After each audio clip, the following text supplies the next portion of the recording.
जय जगन्नाथ। जय जगन्नाथ। केंद्रीय मंत्रिमंडल के मेरे सहयोगी श्रीमान धर्मेंद्र प्रधान जी, अश्विनी वैष्णव जी,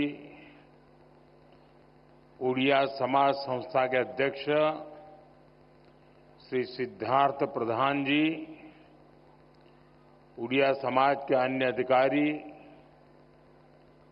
ओडिशा के सभी कलाकार, अन्य महानुभाव, देवी और सज्जनों, ओडिशार सबू भाइयों भावनी मानकू मोर नमस्कार एवं जोहार। ओडिया संस्कृति के महाकुंभ ओडिशा पर्व 2024 को आसी म गर्भित आपण मानकू भेटी मु बहुत आनंदित। मैं आप सबको और ओडिशा के सभी लोगों को ओडिशा पर्व की बहुत बहुत बधाई देता हूं। इस साल स्वभाव कवि गंगाधर मेहर की पुण्यतिथि का शताब्दी वर्ष भी है। मैं इस अवसर पर उनका पुण्य स्मरण करता हूं, उन्हें श्रद्धांजलि देता हूं। मैं भक्त दासिया बावरी जी, भक्त सालवेग जी, उड़िया भागवत की रचना करने वाले श्री जगन्नाथ दास जी को भी आदरपूर्वक नमन करता हूं। ओडिशा निजर सांस्कृतिक विविधता द्वारा भारत को जीवंत रखी बारे बहुत बड़ा भूमिका प्रतिपादन करी छी। साथियों, ओडिशा हमेशा से संतों और विद्वानों की धरती रही है। सरल महाभारत, उड़िया भागवत हमारे धर्म ग्रंथों को जिस तरह यहां के विद्वानों ने लोक भाषा में घर घर पहुंचाया, जिस तरह ऋषियों के विचारों से जन जन को जोड़ा, उसने भारत की सांस्कृतिक समृद्धि में बहुत बड़ी भूमिका निभाई है। उड़िया भाषा में महाप्रभु जगन्नाथ जी से जुड़ा कितना बड़ा साहित्य है।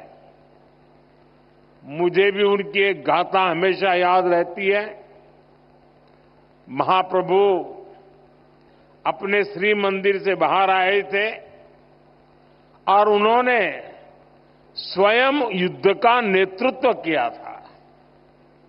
तब युद्ध भूमि की ओर जाते समय महाप्रभु श्री जगन्नाथ ने अपनी भक्त माणिकया गौड़िन के हाथों से दही खाई थी।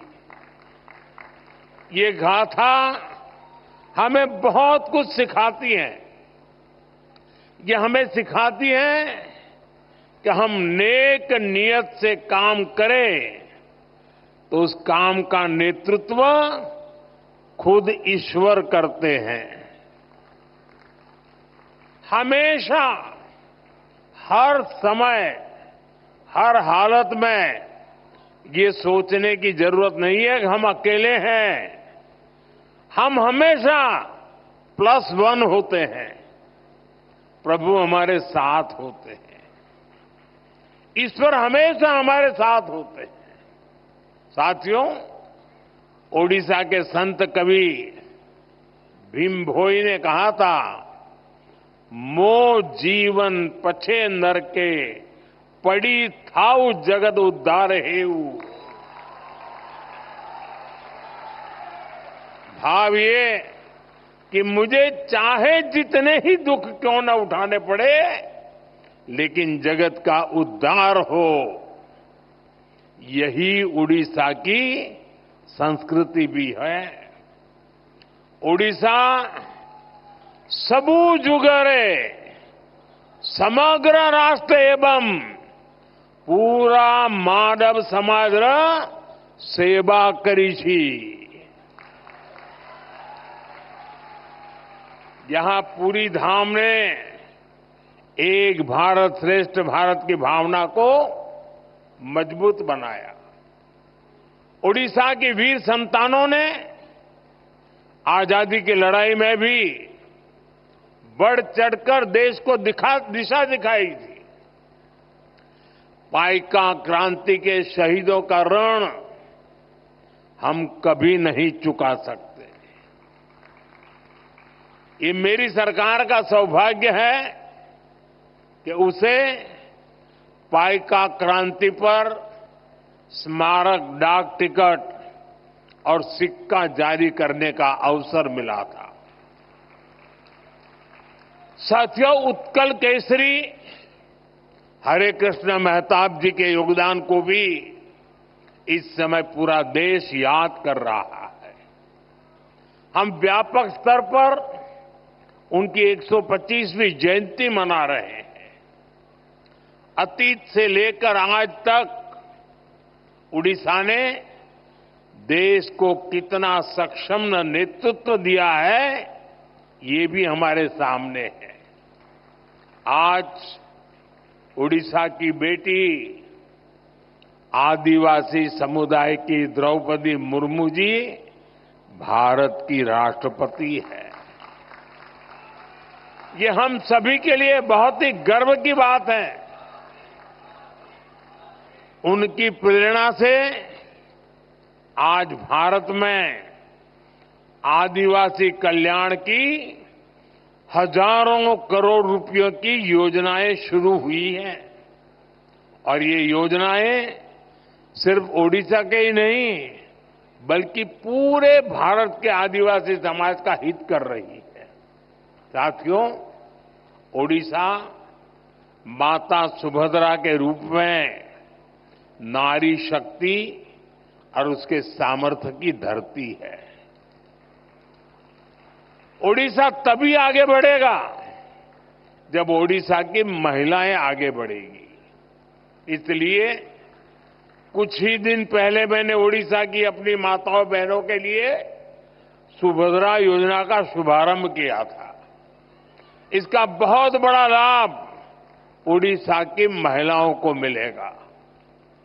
उत्कलर यही महान सुपुत्र मानंकर विषयरे देश जाणु एवं सेमानंक जीवन रू प्रेरणा नेऊ एथी निमंते ए परी आयोजनर बहुत अधिक गुरुत्व रही छी।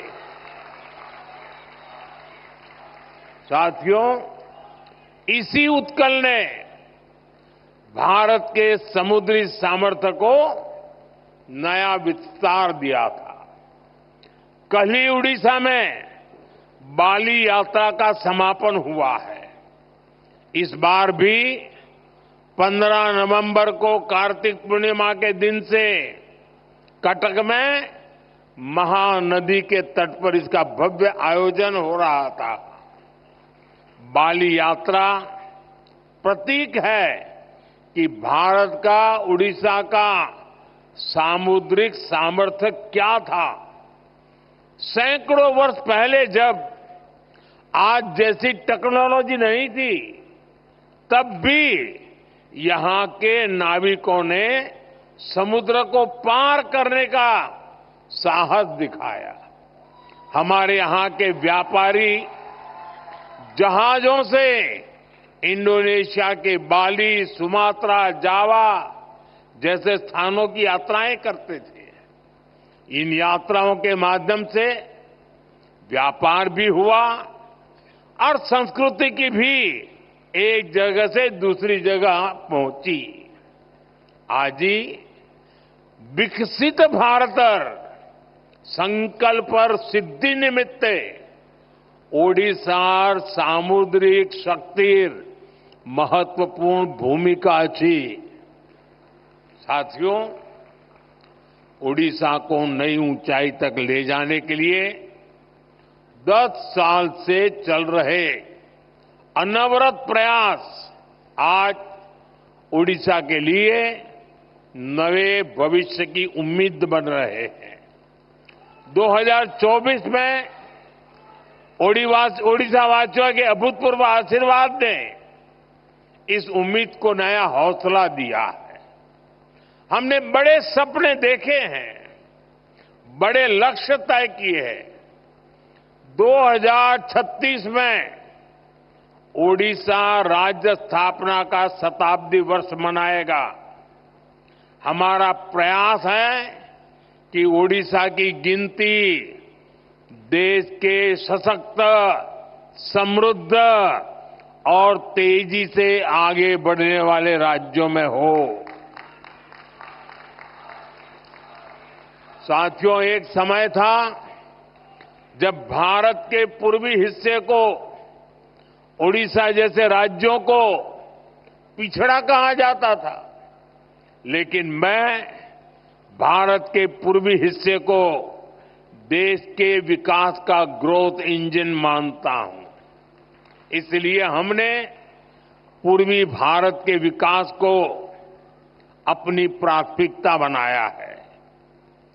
आज पूरे पूर्वी भारत में कनेक्टिविटी के काम हो, स्वास्थ्य के काम हो, शिक्षा के काम हो, सभी में तेजी लाई गई है। 10 साल पहले ओडिशा को केंद्र सरकार जितना बजट देती थी, आज ओडिशा को 3 गुना ज्यादा बजट मिल रहा है।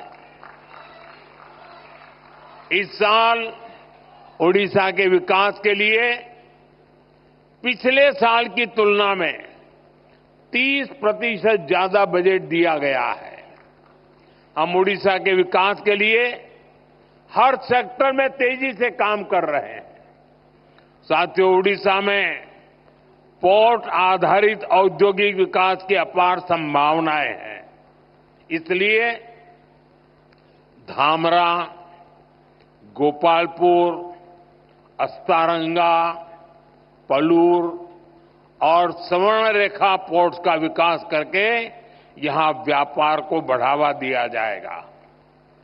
ओडिशा भारत का माइनिंग और मेटल पावर हाउस भी है।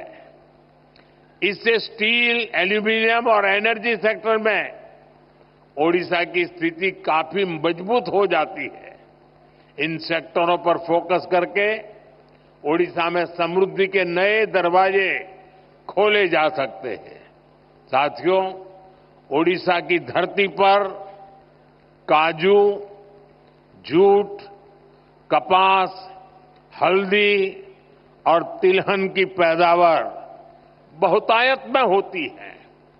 हमारा प्रयास है कि इन उत्पादों की पहुंच बड़े बाजारों तक और उसका फायदा हमारे किसान भाई बहनों को मिले। ओडिशा की सी फूड प्रोसेसिंग इंडस्ट्री में भी विस्तार की काफी संभावनाएं हैं। हमारा प्रयास है कि ओडिशा सी फूड एक ऐसा ब्रांड बने जिसकी मांग ग्लोबल मार्केट में हो। साथियों, हमारा प्रयास है कि ओडिशा निवेश करने वालों की पसंदीदा जगहों में से एक हो। हमारी सरकार ओडिशा में ईज ऑफ डूइंग बिजनेस को बढ़ावा देने के लिए प्रतिबद्ध है। उत्कल के माध्यम से निवेश को बढ़ाया जा रहा है। ओडिशा में नई सरकार बनते ही पहले 100 दिनों के भीतर 45,000 करोड़ रुपए के निवेश को मंजूरी मिली है। आज ओडिशा के पास अपना विजन भी है और रोड मैप भी है। अब यहां निवेश को भी बढ़ावा मिलेगा और रोजगार के नए अवसर भी पैदा होंगे। मैं इन प्रयासों के लिए मुख्यमंत्री श्रीमान मोहन चरण मांझी जी और उनकी टीम को बहुत बहुत बधाई देता हूं। साथियों, ओडिशा के सामर्थ्य का सही दिशा में उपयोग करके उसे विकास की नई ऊंचाइयों पर पहुंचाया जा सकता है। मैं मानता हूं ओडिशा को उसकी स्ट्रेटेजिक लोकेशन का बहुत बड़ा फायदा मिल सकता है। यहां से घरेलू और अंतर्राष्ट्रीय बाजार तक पहुंचना आसान है। पूर्व और दक्षिण पूर्व एशिया के लिए ओडिशा व्यापार का एक महत्वपूर्ण हब है। ग्लोबल वैल्यू चेन में ओडिशा की अहमियत आने वाले समय में और बढ़ेगी। हमारी सरकार राज्य से एक्सपोर्ट बढ़ाने के लक्ष्य पर भी काम कर रही है। साथियों, ओडिशा में अर्बनाइजेशन को बढ़ावा देने की अपार संभावनाएं हैं।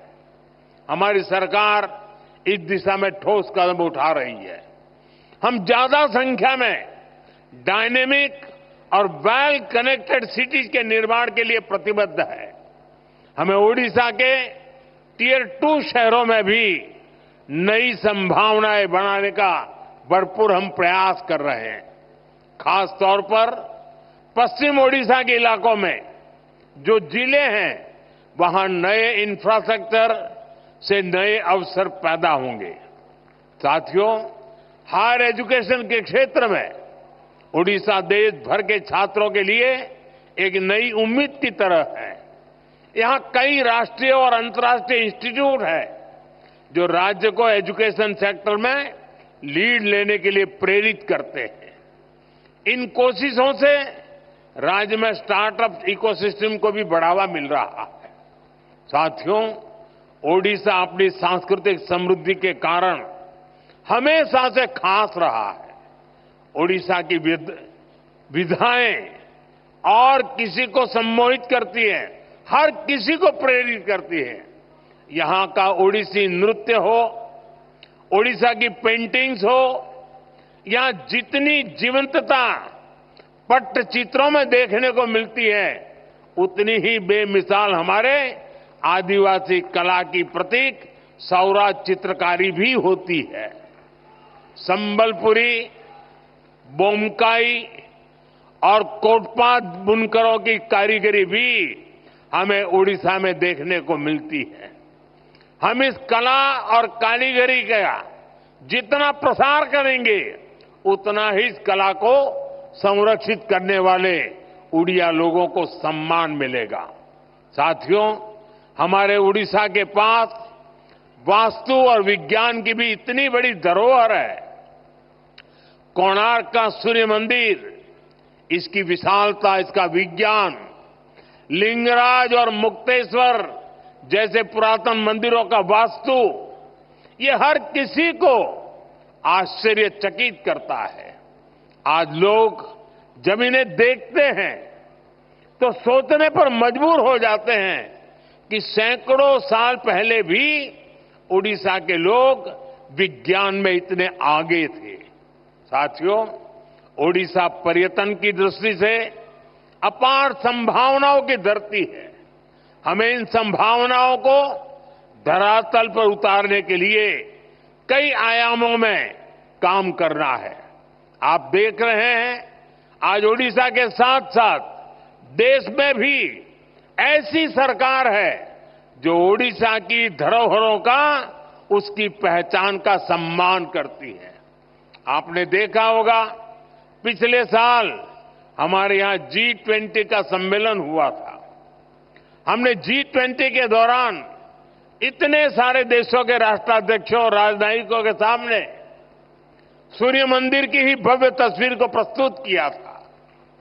मुझे खुशी है कि महाप्रभु जगन्नाथ मंदिर परिसर के सभी 4 द्वार खुल चुके हैं। मंदिर का रत्न भंडार भी खोल दिया गया है। साथियों, हमें ओडिशा की हर पहचान को दुनिया को बताने के लिए भी और भी इनोवेटिव कदम उठाने हैं। जैसे हम बाली यात्रा को और पॉपुलर बनाने के लिए बाली यात्रा दिवस घोषित कर सकते हैं, उसका अंतर्राष्ट्रीय मंच पर प्रचार कर सकते हैं। हम ओडिसी नृत्य जैसी कलाओं के लिए ओडिसी दिवस मनाने की शुरुआत कर सकते हैं। विभिन्न आदिवासी धरोहरों को सेलिब्रेट करने के लिए भी नई परंपराएं शुरू की जा सकती है। इसके लिए स्कूल और कॉलेजों में विशेष आयोजन किए जा सकते हैं। इससे लोगों में जागरूकता आएगी, यहां पर्यटन और लघु उद्योगों से जुड़े अवसर बढ़ेंगे। कुछ ही दिनों बाद प्रवासी भारतीय सम्मेलन भी विश्व भर के लोग इस बार उड़ीसा में भुवनेश्वर में आने वाले हैं। प्रवासी भारतीय दिवस पहली बार उड़ीसा में हो रहा है। ये सम्मेलन भी उड़ीसा के लिए बहुत बड़ा अवसर बनने वाला है। साथियों, कई जगह देखा गया है बदलते समय के साथ लोग अपनी मातृभाषा और संस्कृति को भी भूल जाते हैं, लेकिन मैंने देखा है उड़िया समाज चाहे जहां भी रहे अपनी संस्कृति, अपनी भाषा, अपने पर्व त्योहारों को लेकर हमेशा से बहुत उत्साहित रहा है। मातृभाषा और संस्कृति की शक्ति कैसे हमें अपनी जमीन से जोड़े रखती है, ये मैंने कुछ दिन पहले ही दक्षिण अमेरिका के देश गयाना में भी देखा। करीब 200 साल पहले भारत से सैकड़ों मजदूर गए, लेकिन वो अपने साथ रामचरितमानस ले गए, राम का नाम ले गए। इससे आज भी उनका नाता भारत भूमि से जुड़ा हुआ है। अपनी विरासत को इसी तरह सहज कर रखते हुए जब विकास होता है तो उसका लाभ हर किसी तक पहुंचता है। इसी तरह हम ओडिशा को भी नई ऊंचाई पर पहुंचा सकते हैं। साथियों, आज के आधुनिक युग में हमें आधुनिक बदलावों को आत्मसात भी करना है और अपनी जड़ों को भी मजबूत बनाना है। ओडिशा पर्व जैसे आयोजन इसका एक माध्यम बन सकते हैं। मैं चाहूंगा आने वाले वर्षों में इस आयोजन का और ज्यादा विस्तार हो। ये पर्व केवल दिल्ली तक सीमित न रहे, ज्यादा से ज्यादा लोग इससे जुड़े, स्कूल कॉलेजों का पार्टिसिपेशन भी बढ़े। हमें इसके लिए प्रयास करने चाहिए। दिल्ली में बाकी राज्यों के लोग भी यहां आए, ओडिशा को और करीबी से जाने, ये भी जरूरी है। मुझे भरोसा है आने वाले समय में इस पर्व के रंग उड़ीसा और देश के कोने कोने तक पहुंचेंगे। ये जनभागीदारी का एक बहुत बड़ा प्रभावी मंच बनेगा। इसी भावना के साथ मैं एक बार फिर आप सभी को बधाई देता हूं। आप सबका बहुत बहुत धन्यवाद। जय जगन्नाथ।